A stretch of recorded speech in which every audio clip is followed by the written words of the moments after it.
Vinárstvo založil môj ocino v roku 1997, keď sa rozhodol, že sa teda naplno bude venovať pestovaniu hrozna a následne výrobe vína. Jeho prvotný cieľ bolo vysadiť vinohrady, z ktorých by mohol pestovať hrozna, alebo teda vyrábať hrozna a následne z neho vyrábať kvalitné vína.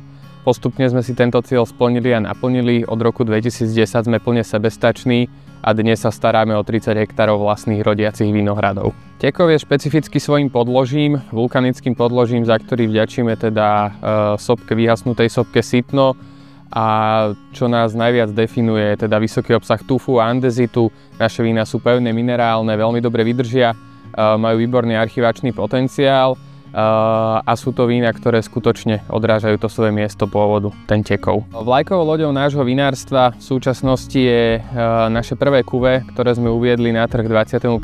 výročiu, bolo to v roku 2022, preto sa teda aj nazýva kuve 25. Je z nášho najvyššej produktového radu Signature, ktorý sa vyznačuje vínami, ktoré sú skutočne z výnimočného ročníka, kde dozrelo nádherné kvalitné hrozno, ktoré sme nechali dlhý čas vyzrievať v pivnici.